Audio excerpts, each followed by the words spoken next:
I am Tushar. I am a software engineer in Amazon.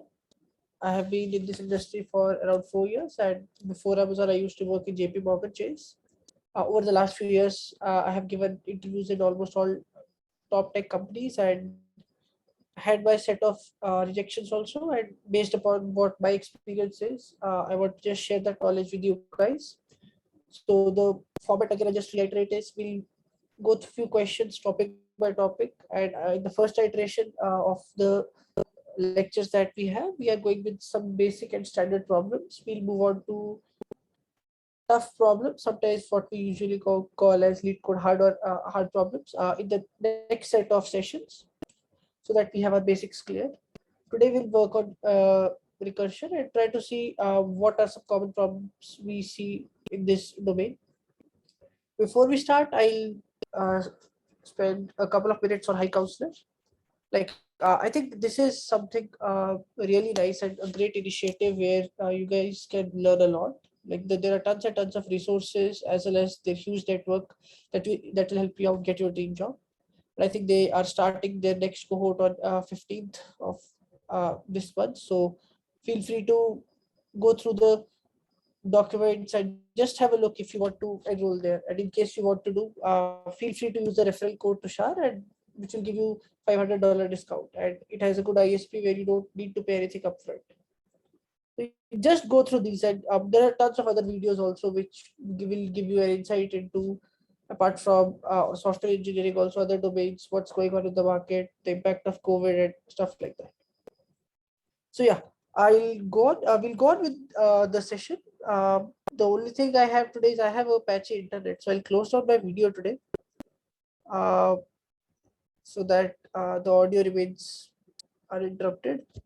Yeah, again, like if you guys have any question, feel free to ask in the chat. The format of this, again, I'll just reiterate, will be I'll just quickly tell what recursion is, try to see some very basic problems, and then move on to some challenging ones. Again, like still we won't be covering hard problems. We'll cover hard problems in the second set of lectures, so that you guys have your basics clear before you implement them. And once you solve these questions or have a look at how these questions are supposed to be solved in an interview, feel free to solve these questions at home also, post going through this video also, as well as some questions similar to this, because I think practice is the key here. uh, so the thing about recursion is like this is a very basic uh, paradigm of data structure that we have, and data structure algorithms that we have. And this comes in like almost all types of higher level of paradigms. Like if you have a question of dynamic programming, you'll see the most brute force approach will be a recursive one. You look into how backtracking works and you'll realize that's nothing but recursion. And you'll see sometimes iterative solutions tend to be way too more complicated. Like the biggest example is in order traversals of tree. Like if you have a recursive solution in mind, you get to do the same operation very easily, because sometimes the solutions become very intuitive in case of recursion, but it has its own cons also. You have to figure out that you're not missing out any edge cases. But overall, this is something you should be very comfortable with. And I think recursion is, I have seen like in a lot of brute force questions, whenever you try to brute force something, this is really helpful. We'll go with what recursion is basically. So it's basically where a function calls itself again, directly or indirectly. Let's say, hey, a very small example is, let's say, find sum of first five numbers. What we try to do is, instead of finding out first sum of first five numbers, we try to make something generic where when we ask it, hey, make sum of first five numbers, it adds the fifth number and asks for the sum of rest four numbers.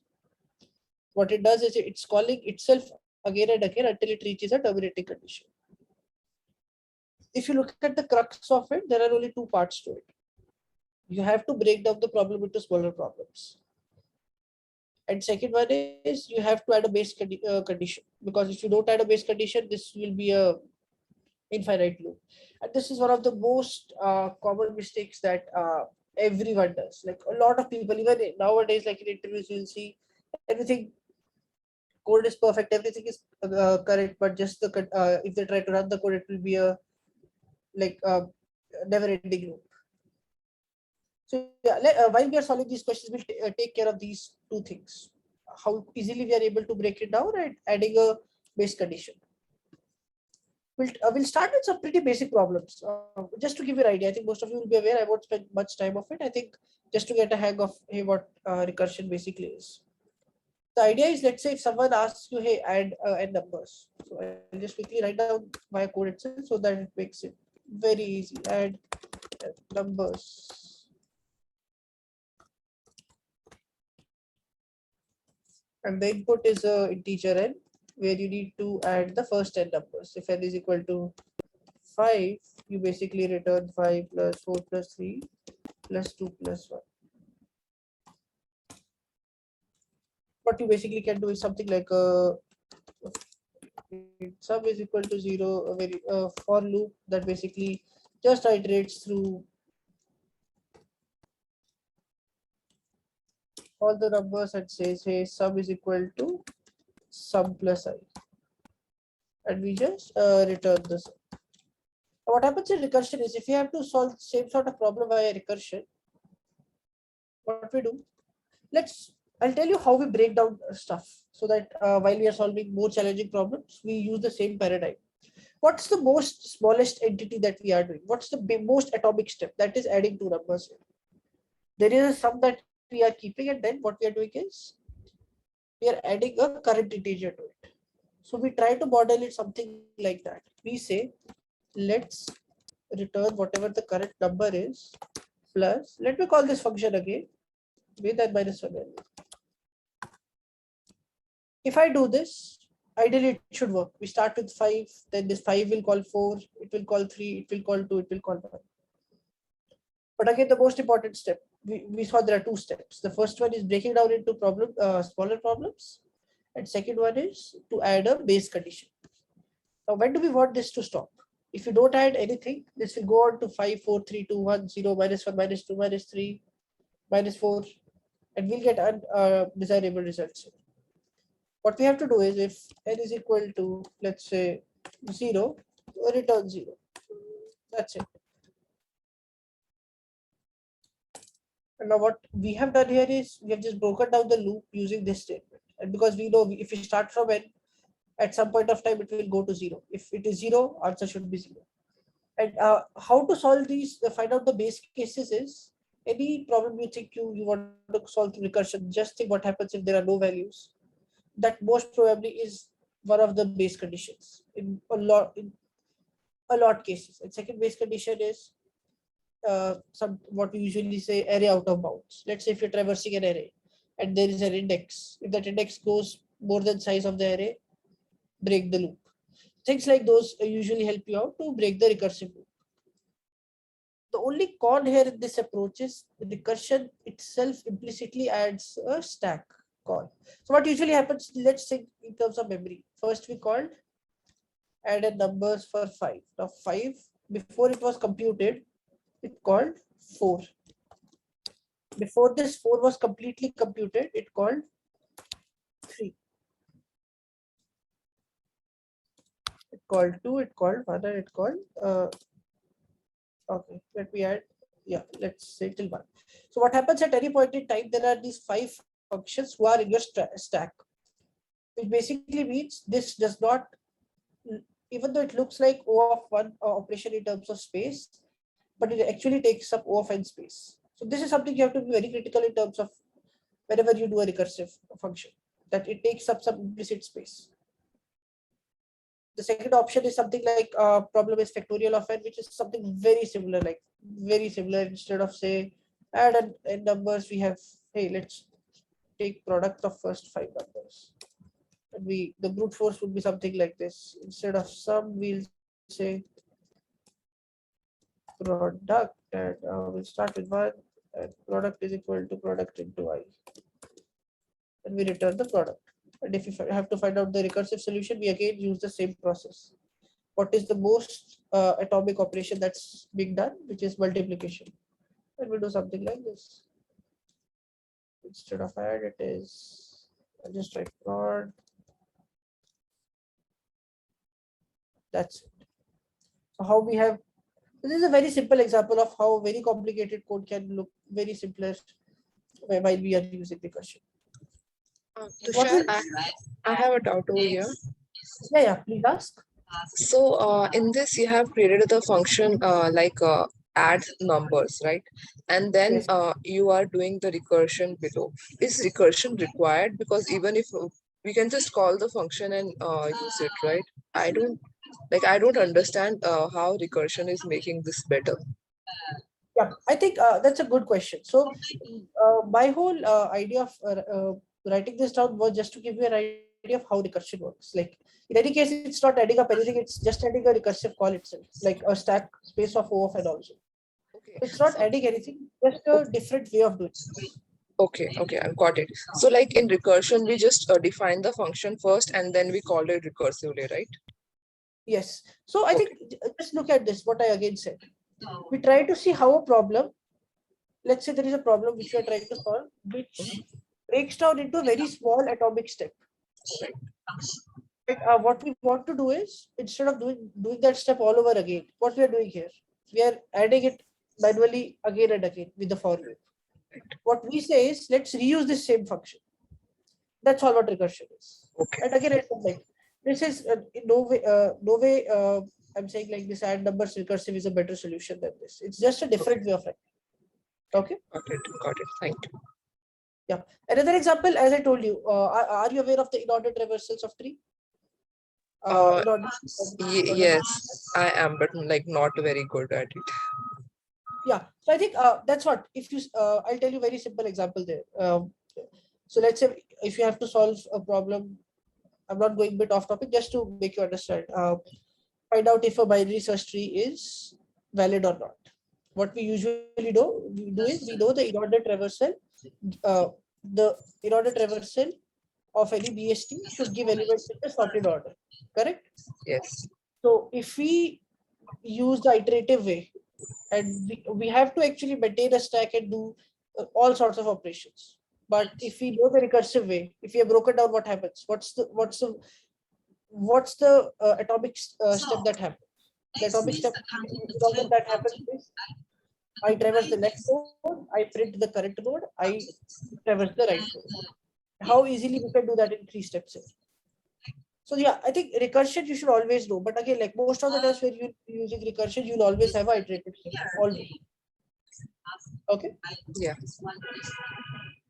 Yeah, I think we'll start with a couple of problems. The first problem that we have today, that is like, what are the different ways to add parentheses? So I'll just quickly explain this problem to you. Let's say there is a string given to you with either it has integers, either it has integers like 0, 1, 2, 3, or a character dash basically. Okay. Okay. What we'll do, it has basically 3 operations, not 1 operation, 3 operations. Operations are plus, minus, and multiplication. Okay. And you will be given a input string. Input string like this. Now what you have to do is, you have to try to figure out, where do I add parentheses? Parentheses is nothing but brackets.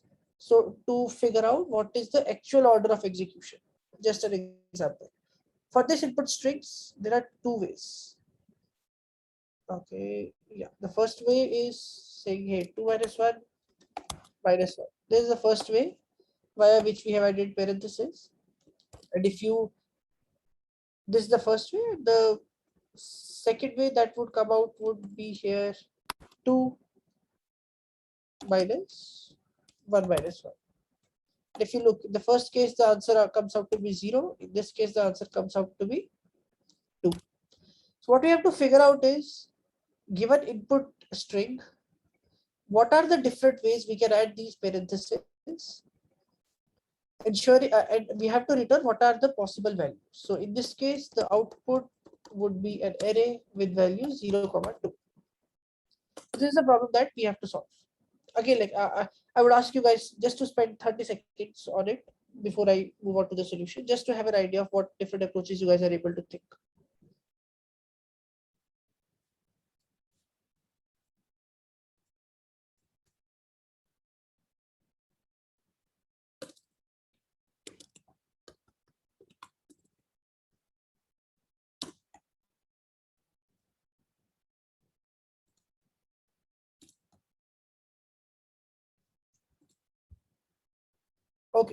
Yeah, I think we'll just discuss what the thought process is. I think the first question, as interviewer, as I just mentioned, like you'll always have integers. So always ask the interviewer, like, can we have an input string like this 23, 34, or 23, 345?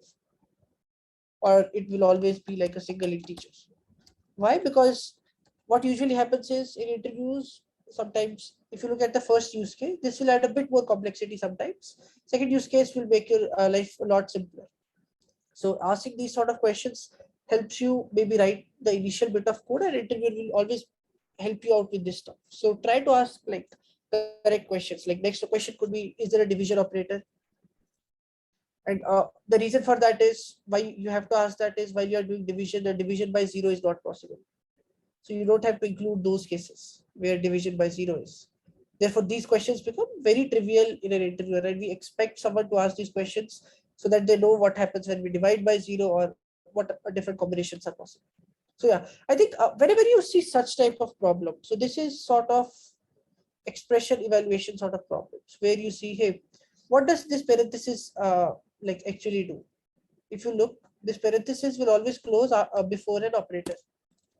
Let's take another example. It's 3 into 5 minus 1. Okay, I'll just quickly tell you how this looks. This is the first way. What's happening in this way is, here is, let's try to visualize this as a tree. So we have a first node. Why I'm saying a tree is, I'll just quickly tell you how this is an expression tree. This helps us evaluate the values. 3, 5. Okay, and after minus we have something called 1. So what we know in this case is, if we have to evaluate this, we know we multiply 3 and 5 first. Whatever output comes, we subtract 1 from that. So this is how we represent first set of parentheses. Second option we also have is, hey, let me do this.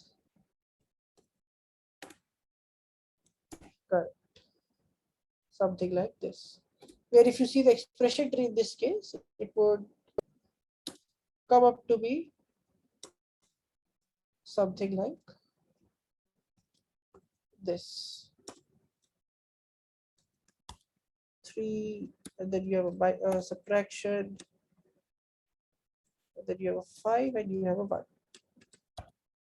So if you look at this again, try to break it down. What's the most basic atomic step that we are doing? We are taking an operator. Just look at this. At any stage, what we are doing, we are taking an operator, which either could be plus, minus, or multiplication. And then what we are saying is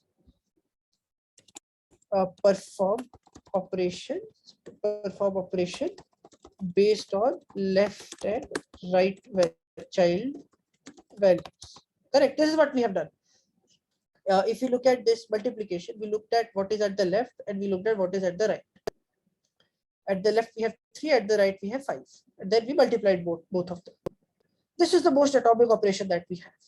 Figure out what the operator is and look at what's at the left and look at what's at the right. Now question comes, imagine this whole tree, what we just built. I'll take the same example as this first. 2, 1, and 1. We know there are 2 values. So if someone asks you what are the values, the output is 2, which and the values are 0, 2. Imagine there is another number before it, which is 3, and we have 3 multiplied by 2. This is the second test case that we have. Now, if you see clearly, what we have already figured out is, if from 2, 1, and 1, we can already create 2 different set of values. Let's look at how the tree would look like. It would be star, multiplication 3 at the left, and at the right it will be the same old tree that we built. What happens is, we know there are 2 possible values, and we know at the left there is only 1 possible value, which is 3. What we'll do is, corresponding to each value at the right, we'll multiply 3 by it. So the final 2 values come out to be 0 and 6. Now just visualize this. Had there been at the left also 2 different set of values, 3, 5. What we do, we take each value of the first array, multiply it with the second array, based upon whatever the operation is, and then add it. So now see how a problem which looked very complicated, we have broken it down into something very simpler. What we are saying is corresponding to any of the operation, we just figure out what's at the left, what's at the right. And all the ways that we have, we'll just add them up. And that's it. That's the whole crux of the problem. Now just imagine the same problem. We have 0,6 here. Okay. Let's say we copy this complete to the right. And then let's look at the perspective from this minus. Okay. From the left of this minus, there are two values which are 0,6 that we just calculated. At the right, there is again a 0,6. Let's say had there been 1,6. So final values, or I'll keep this as 2,6. Final values would have been, instead of minus, I'll keep it multiply so that you guys understand. 2 into 1, second would have been 2 into 6. We are doing 1 by 1 multiplication. Third have been 6 into 1, and fourth would have been 6 into 6. And this is how we are recursively building this tree. So if you look at how we are going to solve this, what we did was we figured out the same thing. Like again, going back to this slide, break down the problem into smaller problems. We have already done that. Now second is, let's figure out what are the base conditions to stop this. Okay.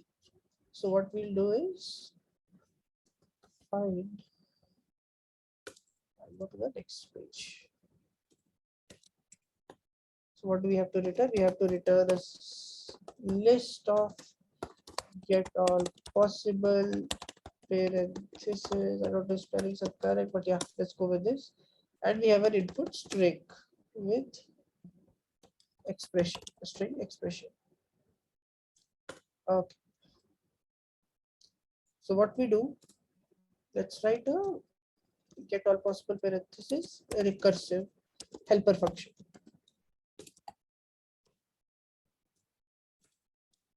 Okay. What happens here is we again input string expression.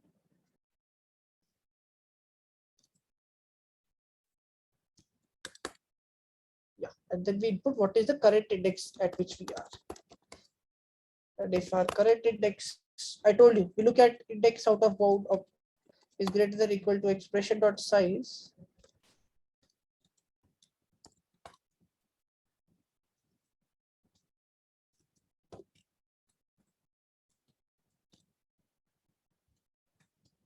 We return an empty array.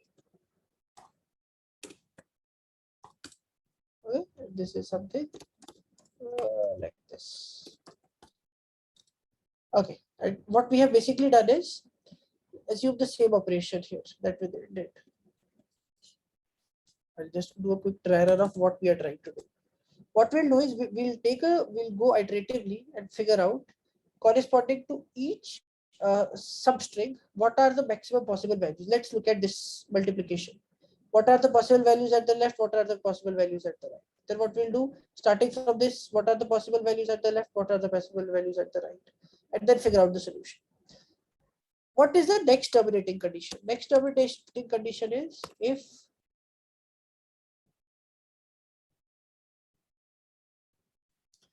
what we'll do is we won't need index here. What I'll tell you what we'll do. Okay, we'll use a small change. Yeah, I'll just quickly tell you how we're going to do this. So what we'll do is we'll change the expression. If expression dot size is equal to 0, that means we have an empty string, we return empty. If expression dot size is equal to 1, we return the value. We return the minus 0. Why we have done minus 0 is because this will be the char format and we have to return the actual numeric value. What we have done is, if you remember, I clearly told initially all these elements will only have the integers will only have one value. Like there will be single digit integers. They won't be like 35, 42. It would be something like 2, 1, 3, 4, 6. So that is one of our terminating conditions. If you look at this tree, when do we terminate this tree? Whenever we get an integer. Whenever we get an operator, we try to perform some operation, and whenever we get an integer, we stop. So this is our terminating condition in this case. Next step is we iterate through the expression. And then what we do, very trivial step. If is digit, we'll imagine there is a helper function called is digit that tells whether a character value is digit or not. I'll just quickly write the code for that also. If this is not a digit, if this is not a digit, what will it be? It will be an operator. Or what we can write is operators. If this is an operator, that means again, what we'll do, we'll find out list of left values, what we just discussed. We'll find list of left values somehow. We'll find list of right values somehow. And then we will find out combinations and then return. Now we'll write down the codes. So this is a technique that we usually can use whenever you write a problem and let's say you're not very sure what code to write. Try to add placeholders. Placeholders means, okay, this somehow I have to get the left values, somehow I have to get the right values, and then I have to add the combinations. And slowly while you're writing code, you'll figure out how to do that. So for left values, what we do, we again call the same function, but what we do, we break this expression dot substr. It says, hey, start from 0 till I minus 1. And for the right, what we do, start from I plus 1 till the end of the string. I'll give an example of what I have done. Let's say the string here is 2 plus 3 minus 5, and we are at plus. So what we have done is we are breaking this down into two strings. First one is 2 and second one is 3 minus 5. So that corresponding to each we get what are the possible values. Now let's say we have already found out the left and right values. What we can do is a very simple iteration.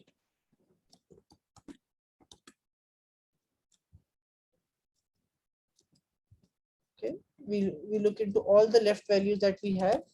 Corresponding to that, we look into what are the right values that we have. For auto right values, and then we just use whatever operation is. We do very simple if else. If is equal to plus, then what we do? Let's say if val is equal to left plus right. Okay. What we'll do, we'll add, we'll initialize this here. It is equal to 0, and then val is equal to this. Then what we'll do, there are three possible cases. Expression can be, okay, I'll say this is a multiplication. I'll write only 2 so that we get some time. Val is equal to left into right. So what happens now is we are trying to figure out all the possible values, and then let's create a vector result. Vector int result, and we do a result dot push back with a val value, and we had then just return this result. So what it has done is it has recursively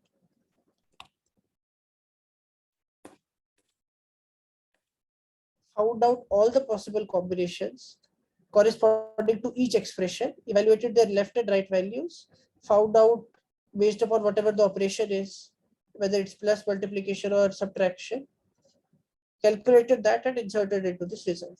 Now all we need to do here is just call this function with expression and return this. The question here now that should come up is how do we handle duplicates? Let's say, because what happens here is we are just pushing everything into this vector. That means we are just inserting into the list. What we can do is, yeah. Apologies for the disturbance. Yeah. So actually, what happens in this case is instead of a vector, we use a set. So what set ensures is we don't have any copy values. So there are only unique set of values that are present.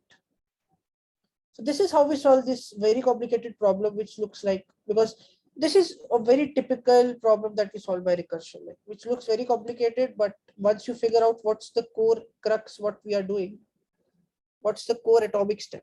Here we figured out it was an operator does an operation with something at the left and something at the right. This is what we all have to do while we are solving any problem in recursion. Now the next problem question comes up. We usually don't know whether that's a recursion problem or not. So I think add this as a problem solving paradigm. Whenever you're solving something, try to see if you are able to break it down. And this will also help you out for any dynamic programming related problems also, because you have a similar ideology there also. Break it down to smaller problems and see if you can figure out. We'll use the similar analogy like whatever we used to solve a couple of more problems. The next problem comes up is merge to sorted linked list. So assume we have a class list, something like this. It has an integer int and list star next. So let's say the input is something like, one sec. The input is, there are two lists. The first one is 2, 3, 5, and the second one is 4, 5, 4. Okay, I'll give 1, 3, 6. And what the output has to be the sorted, a single sorted list out of these two sorted lists, which is something we can say L3, which is 1, 2, 3, 3, 5, 6. So if you look at this problem again, like there are two things. Like this again looks like a very straightforward problem, where you would say we just need to find out what is the maximum element at the top of each linked list, and we'll just append that into a new list. And again, like that's the very simple iterative solution that we can come up. But let's see how we could solve this recursively. Because again, you see, let's go back to the same step, 2 points that we had. How to solve the break down the problem, add base condition. Okay, let's try to break down the problem here. What is the most atomic step that we are doing? We are figuring out what is the max element at the top of both these lists and then appending that. So now let's see how that would look like.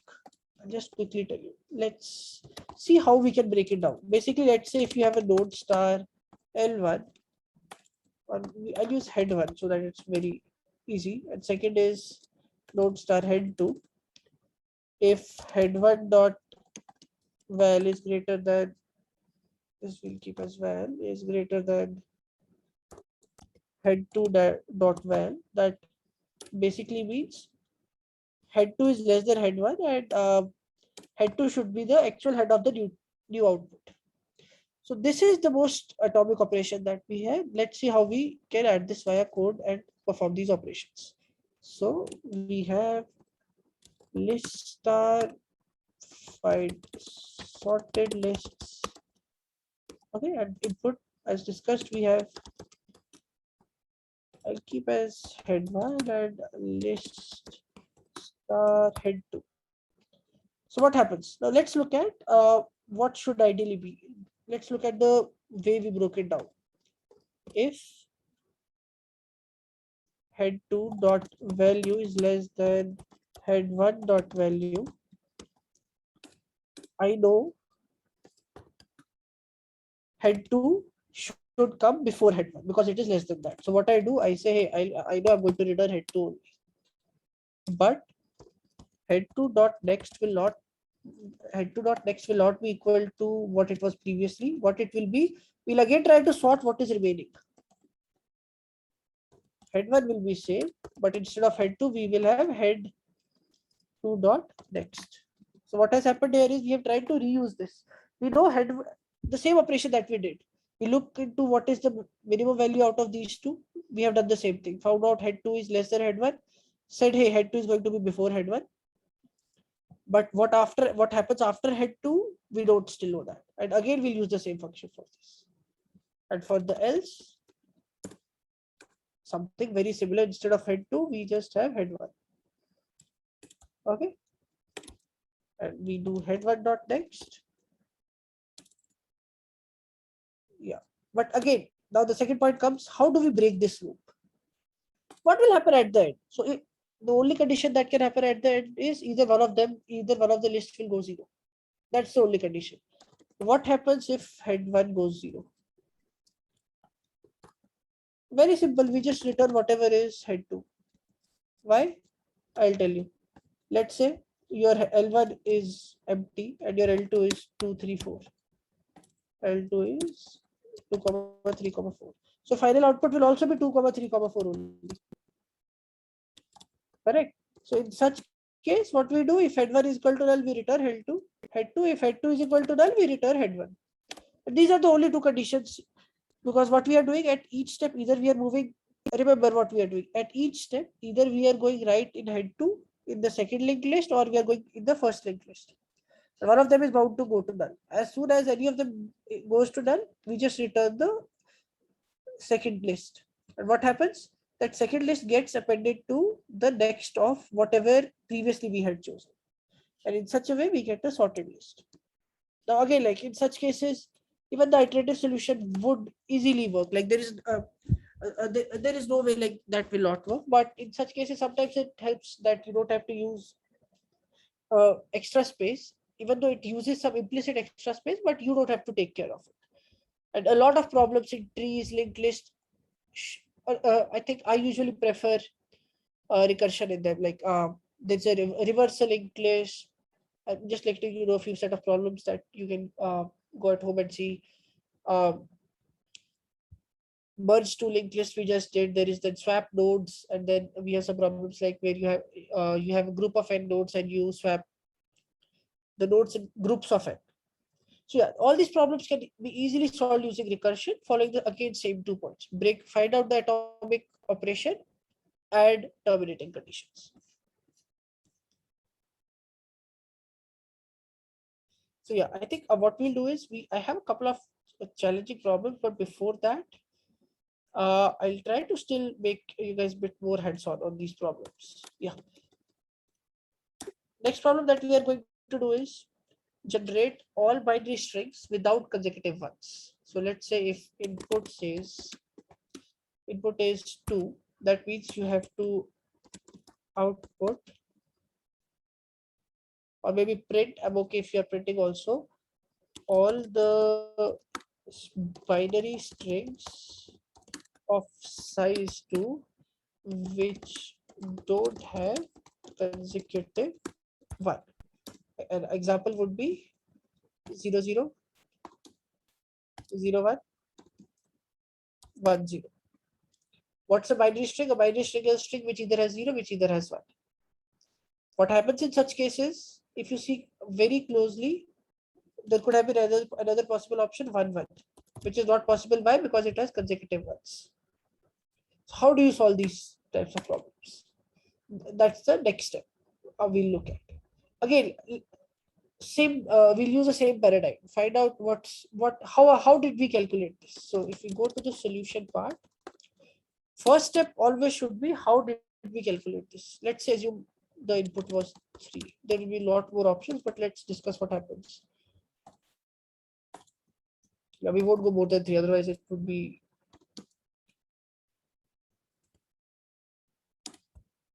something like this. But if you look how we are building this, what we are doing is at any point in time, let's say we start with a single character, 0 initially. After 0, we say we have 2 options. Always remember, this is usually called 2 option paradigm. What usually do in these 2 options is we have only 2 options. Okay, when we are at 0, and let's say the total size that we have to do is 3. We start with 0 and total 3 is total size.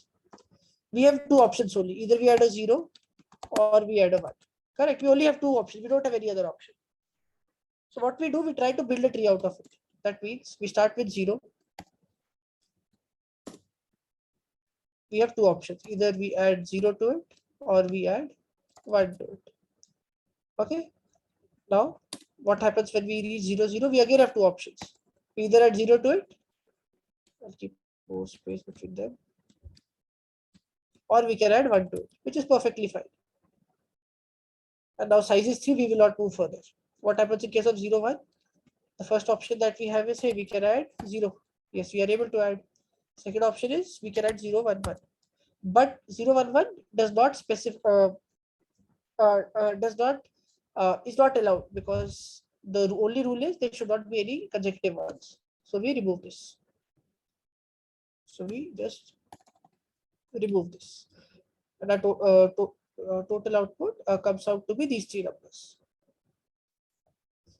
So again, like, let's see how we broke this problem again down. This is very critical in terms of what we are doing here as of now. We again figured out at any point either we can add a 0 or we can add a 1. Okay, so let's see how we would model this problem again.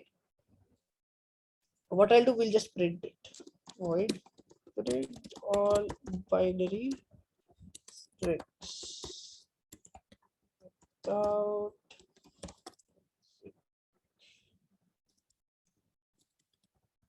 Okay, what we have, first input will be string current string. Okay, second input will be what is the size that we target size, we can say target size. So let's start adding what could be the boundary conditions. Again, I told you, we know current size input will tell us what should be the maximum size. We'll do something very simple. If current size string dot size is equal to target size, we print the, I'm just writing print, we can have a helper function for that. We print the current string. That's it. The another terminating condition is if we return it here. Return. Second terminating condition is if current string dot size is equal to target size. Just a second. Yeah. Second option comes up is if current string dot size is greater than target size, which should not be the case. Why? Because we only need to print, let's say if input is 2, we only need to print the strings which are size 2. What we do if current string size is greater than target size, let's return it. That is the terminating condition that we have. Now comes the third part, the actual core logic. Again, same steps. What is the atomic operation that we figured out? The first operation is if current string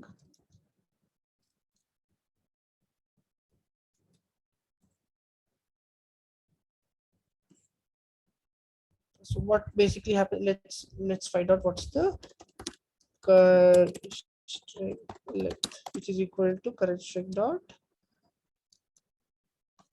size. So what we'll do, we'll find out what is the last character of the string. Okay, and if that is equal to 0, there are either two options only. Either that will be equal to 0 or that will be equal to 1. Only two options are there, which we just discussed. Either after 0, 0, the last string character will be 0 or it will be 1. There is no other option. If it is 0, we can add 0 to it as well as 1 to it. If it is 1, we can only add 0 to it.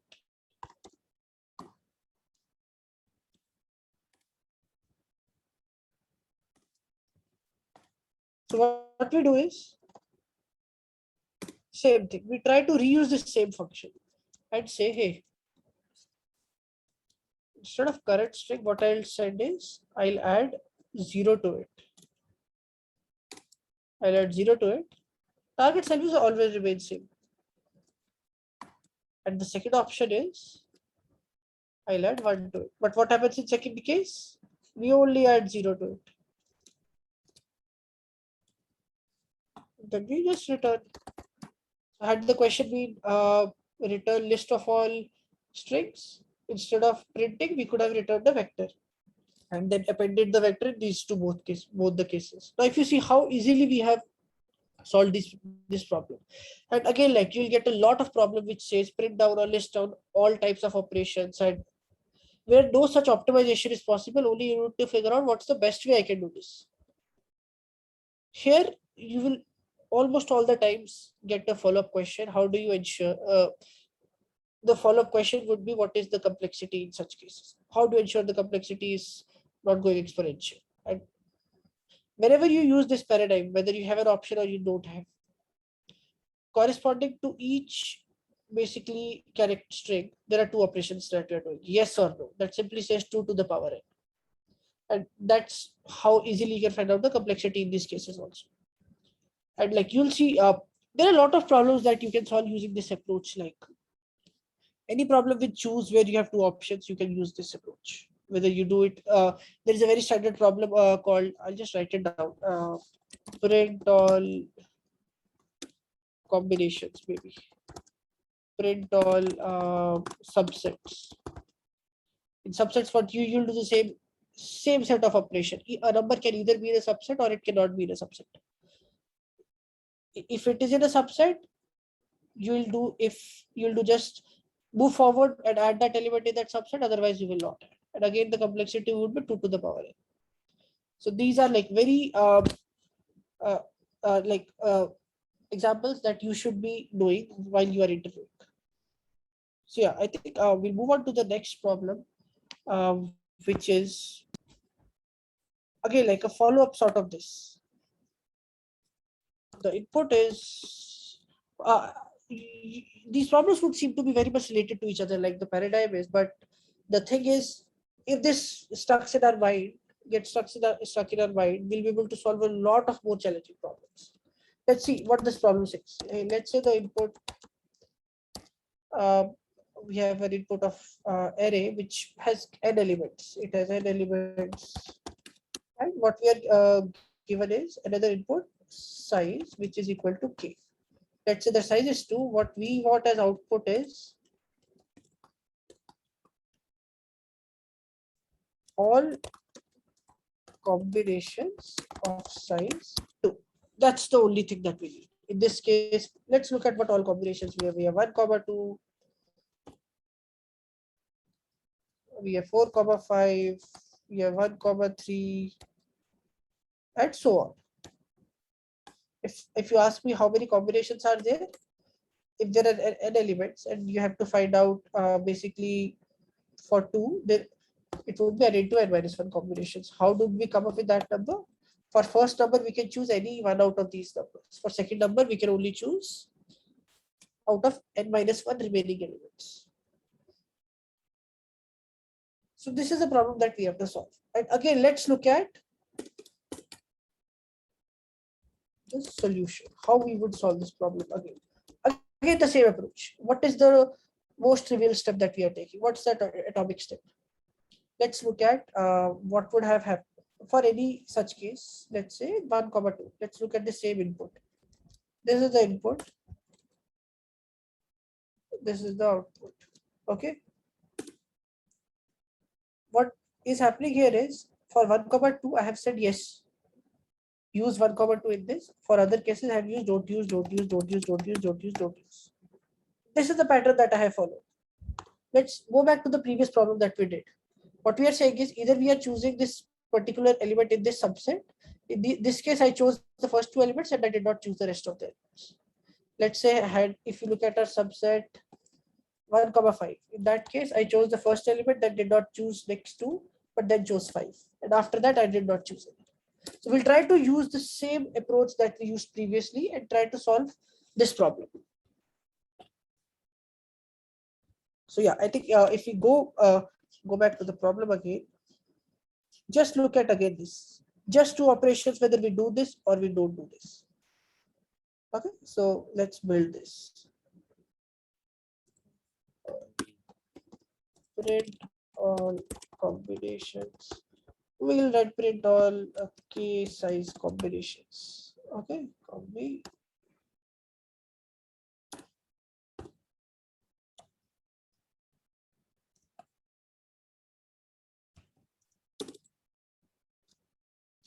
what the input in this case would be? Input will be a vector.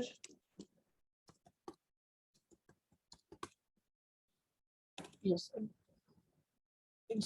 Apart from input, what we have to also to see is another vector which says, hey, what is the current subset?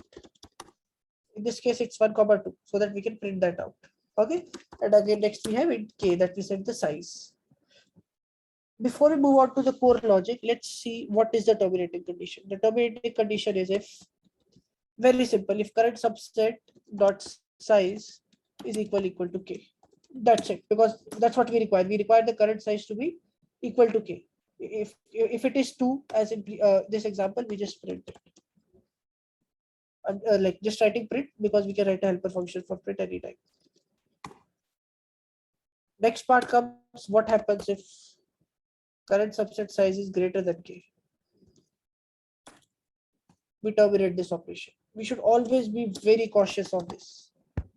And yeah, sorry, we always return here. I don't know why I missed that.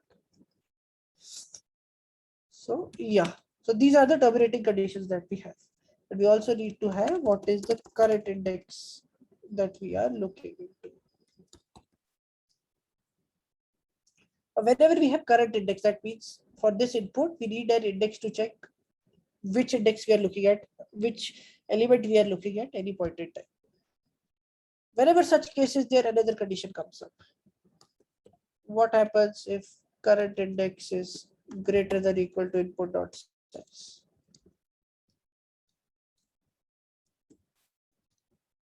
Input dot size, again a terminating condition, and we return it. Why? Because it's a zero-based indexing. Zero-based indexing means current index will always be less than or equal to input size minus 1. And now what happens is, let's again go back to the same problem. Same thought process. Thought process, that is, either we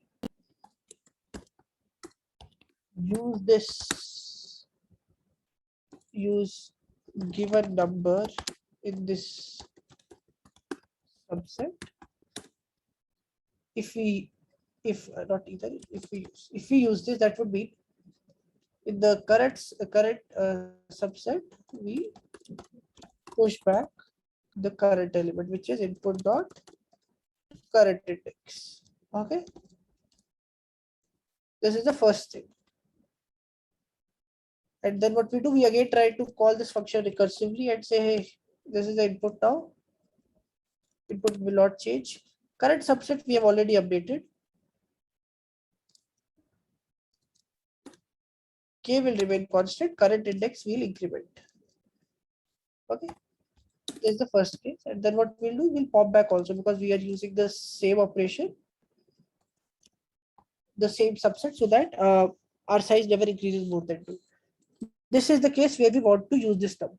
In the case where we don't want to use the number, look carefully what we are doing. Yeah, we are updating the current index saying, hey, let's move on to the next element, but we are not adding anything in the current subset. So what will happen is, in this example, when we are building 1,5, we'll add 1, we won't add 2. In those cases, it will go to the second loop, the second operation, the second recursive call that we have to this function. And in this case, we will be able to print all such use cases. A very common follow-up problem to this, is what happens if you are asked unique combinations. Because in this case, it won't be unique combination. Look at this. We'll also get 1, 2. Here, if you see 1, 2 from the first 2 elements, you'll also get 1, 2 from the 6th and 7th element. So what we do in such cases is, we sort the array before we call this function. So we do something like this.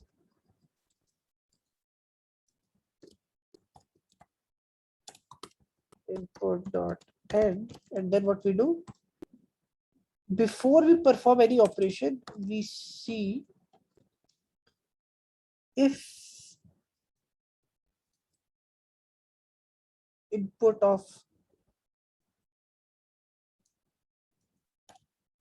is equal to input of current index. That means we have 2 very similar numbers. So what we do, we just increase the current index in such cases. And then corresponding to that, we add few more conditions to validate that we don't reach any null pointer errors. But again, this is the crux, and this will always come up as a follow-up problem. And in any interview, like if you are solving any such problem while you're practicing also, always think about this. What happens in case there are not duplicates? What happens if there's only a single number? These are edge cases that you have to always think about while you are solving these problems. We still have a few problems left, but yeah, I think we'll take them in the second class, and we'll be solving more challenging problems, because these basics you need to have very strong before you move on to those problems.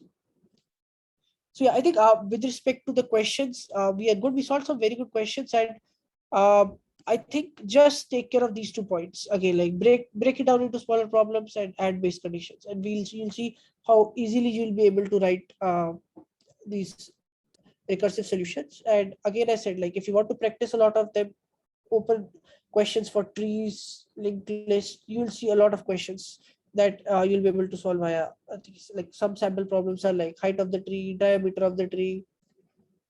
Like you could also see like diagonal traversal, a lot of traversals also, which could happen via recursion. And yeah, I think while you are practicing, you will see a lot of variations of this subtopic, and we'll cover a lot of questions in next coming classes. So yeah, that's pretty much from my side with respect to questions. Uh, yeah, if you guys have any question with respect to the overall course, or anything that issues you are facing while you're interviewing, or uh, how you're practicing to get your dream job, feel free to ask me. I'll be more than happy to answer them.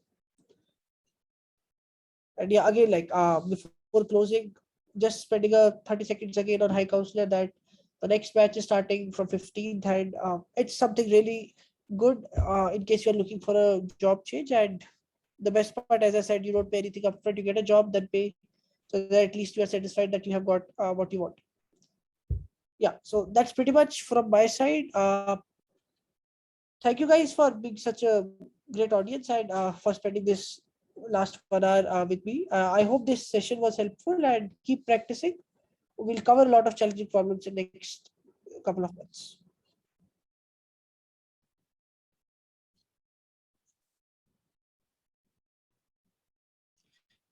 So yeah, I'll be closing the session. If you have any questions, do let me know. I'll wait for a minute or so.